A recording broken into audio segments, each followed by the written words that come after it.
O ser humano sofre muito mais na imaginação mesmo? do que na realidade.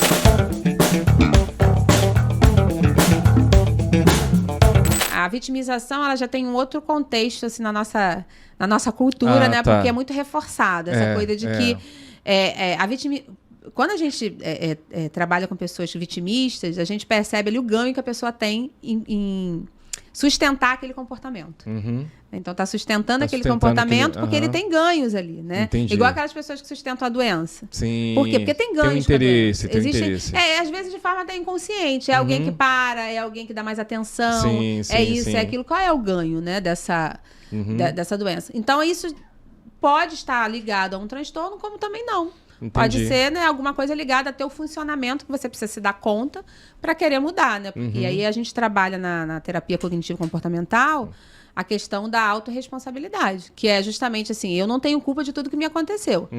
Não é minha culpa, não é o que aconteceu lá atrás, mas é minha responsabilidade escolher o que fazer daqui para frente. Daqui para frente. Como que eu posso me comportar diante dessa situação, diante de uma frustração, de uma tristeza? Tem o Viktor Frankl, né, um psicólogo que ele escreve muito, né? Inclusive, várias obras aí ligadas a tratamento da depressão. E uma das coisas que ele fala sobre autorresponsabilidade, em um dos livros, né? Ele viveu na época da Segunda Guerra e ele perdeu mãe, perdeu muitas pessoas, né? Nesse período, em virtude da guerra. Ele era judeu. Sim. Mas ele tem uma fala muito interessante, que é: todo ser humano, diante de qualquer circunstância, tem uma liberdade última de escolher como vai lidar, como se comportar diante daquela situação, como que ele vai interpretar. Porque a partir da interpretação é que eu sinto. Então, isso não quer dizer que não seja dolorido, que não seja sofrido. Ah, mas aí você está falando de um falso otimismo? Não. Até porque tem situações que não tem como ressignificar. Foi ruim, pronto. Claro. É ruim. Mas o que eu posso fazer com isso que me aconteceu? Né? Qual é a escolha daqui para frente? Eu vou ficar lá no passado lamentando, onde eu não tenho mais como fazer nada. Eu tenho que acolher minha dor, sim. Tem que aceitar eu não posso ser indiferente com essa dor. Eu tenho que ter autocompaixão comigo, né? Claro. Então, assim... Mas eu também não posso ficar esse tempo todo lá no passado e nem no futuro, nessa ansiedade. Porque se eu tô no passado, se eu tô no futuro, no presente eu não tô fazendo nada. Porque eu tô pegando esse presente, gastando energia com o que passou ou com o que virá. Em nenhum dos dois lugares eu tenho poder de estar mais. Né? Nem no futuro, nem no passado eu tenho. Claro. E aí acaba que a energia do presente é roubada. Né? A pessoa não vive o presente. Porque a depressão ela é muito ligada a fatores do passado. E a ansiedade é muito ligada ao futuro, né? Porque é o tempo todo... Sim. E aí a pessoa tá com dificuldade de viver esse presente. Né? E eu sempre falo, né? Qual é a maior dificuldade hoje em dia? Gente, viver isso aqui agora. Eu estou aqui. E quantas vezes eu vejo relatos de pessoas que vai sair para, né, tirar férias, estar no jantar, tá tudo, e a cabeça tá longe. Tá longe. Tá no piloto automático e não consegue viver as situações. Por quê? Porque tá o tempo todo ou lá atrás ou lá na frente. E o presente ninguém vive. Então, um grande desafio hoje em dia é trazer as pessoas pro presente. E tem gente que fala assim, depressão é porque tá longe de Deus. Tem alguma coisa a ver isso? Tem muitas falas nesse sentido, né? Porque o depressivo... E aí cai naquela situação que eu falei pra você. O nosso cérebro é um órgão. Então, assim, se o seu fígado adoecer, seu rim, enfim, qualquer coisa, você fala assim, não, eu sou humano, né? Claro. Infelizmente, né? Claro. A gente fica doente. E por que com o cérebro a gente trata diferente? Por que com o cérebro é falta de Deus? Eu não vou te dizer que é falta de Deus se você tiver com problema no coração, mas no cérebro eu vou dizer que é. Então, assim, a gente precisa desmistificar isso, sabe? Que o cérebro adoece, gente. Claro. Então, assim, eu tenho falta de vários hormônios, né? E aí do bem-estar, de tantas coisas, e pode acontecer com qualquer pessoa. Eu já vi pastores assumir que tem depressão, mas a maioria esconde, porque é pastor, tem o título, e o que o membro vai pensar. Exatamente. E isso é sério, né? E assim, é muito sério, porque eu creio num Deus, eu sou cristã também, que ele cura qualquer doença, inclusive a depressão. É depressão. Mas, assim, não tem como eu te falar o quão perigoso é a gente não se atentar para essa questão séria das doenças emocionais, das doenças mentais, que estão paralisando pessoas, né? Enfim, pessoas na igreja, pessoas fora da igreja. Qualquer classe não tem, né? Faixa etária, não tem classe social. Atinge todo mundo. Pega todo mundo. Então não tem nada a ver, às vezes, para quem está assistindo, né? Aqui a gente não está citando o nome de igreja, né? Pode ser católico, enfim, todo mundo é cristão. Mas se a pessoa falar, isso é falta de Deus, isso aí vai ler a Bíblia que melhora, então isso não tem nada a ver. Não tem nada a ver, porque a própria Bíblia fala, né, dos momentos, alguns momentos. O Elias, por exemplo, né, o profeta Elias, que passou momentos depressivos. Ali você vai fazer uma análise e você percebe que ele tinha todas muitos sintomas depressivos. E momentos também que a gente passa, nossa vida de aflição, de tristeza, né, de angústia. O próprio Cristo, diante da morte, né, pedindo que se fosse possível passasse o cálice, porque como humano ele estava sentindo aquelas emoções. A emoção... Não é errado você sentir, mas as pessoas falam muito nessa racionalidade. Porque você tem que ser racional. Não. Toda emoção tem uma função. Tem uma função. Né? Por que eu tenho que negar a emoção que eu estou sentindo? Porque eu não sou um robô. Eu preciso realmente... Agora, essa emoção é só uma informação. Ela é transitória. Quando eu atendo crianças, eu dou faço muita analogia com o céu e a nuvem, o barco e a onda. Eu falo, você é o barco.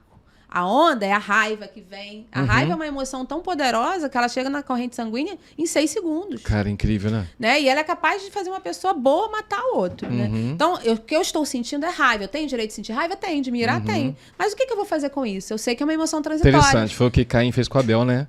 Ele não pensou. Exatamente. Pode ser que ele se arrependeu depois, mas foi um momento, né? Exatamente. A raiva subiu, ele... Exatamente. Eu tô sentindo tristeza, eu tô sentindo alegria, eu tô sentindo frustração. Né? Então, a gente precisa muito, né, ter esse olhar para as emoções de uma forma diferente. A emoção, ela é uma informação. E qual é o papel da terapia? Nos ajudar a manejar isso da melhor forma possível. Eu trabalhar com as emoções ao meu favor. Eu entender que quando vem uma emoção forte, que é produzida por um pensamento, eu posso sim manejar, não é deixar de sentir, da melhor forma possível. Né? Porque eu sei que o que está ali, eu consigo nomear que é uma frustração, que é uma tristeza, o que é temporário, o que é transitório, o que não é. E aí eu consigo ter um poder de ação melhor. Porque o problema não da emoção, né? O problema da gente não conseguir administrar as nossas emoções é que nós somos regidos pelos impulsos. Porque as leis que regem, né, as emoções são os impulsos. E tudo entrando aí pelos nossos sentidos. Então, um grande desafio hoje que eu sempre falo para os pais e para nós adultos: gerencie os estímulos, porque o que produz os nossos pensamentos é o que entra pelos sentidos. Isso. Visão, audição, tato. E a gente submete o nosso cérebro a tanta porcaria, infelizmente, a tanta coisa, e aquilo vai gerando tanta coisa ruim, né, em nós. Então, se você conseguir gerenciar os estímulos durante um dia inteiro, ver o tanto de coisa que você permite que entre, né, que chegue até seu filho, que chegue até você, que vai te trazer ali situações, enfim, muito difíceis, e começa aqui. Então, gerenciando os estímulos já é um meio muito, assim, poderoso, né, de você se proteger de muitas doenças emocionais. Então, é interessante. Vocês que estão assistindo, que vão assistir depois, então veja bem. Então, independente da sua igreja, você pode ser católico, enfim, tal. Não tem esse negócio. Essa tristeza profunda é o demônio, é falta de Deus, não tem nada a ver. Não. É um transtorno, é uma doença.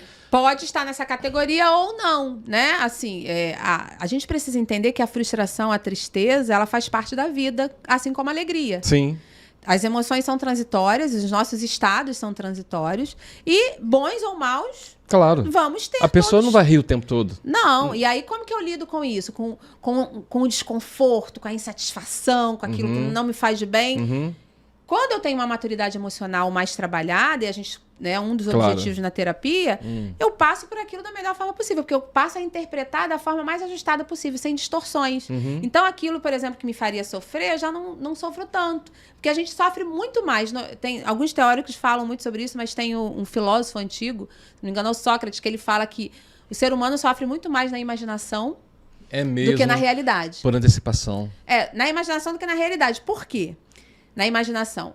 Quando você sofre na imaginação, o teu corpo ele é sobrecarregado tanto quanto na realidade. Sim. Porque o teu cérebro não sabe. Quando você vai assistir um filme, aquilo te emociona, você sabe que é mentira, mas você chora, mexe com a tua emoção. Isso aí. E aciona como cascata várias áreas do seu corpo. Assim é o sofrimento nos nossos pensamentos.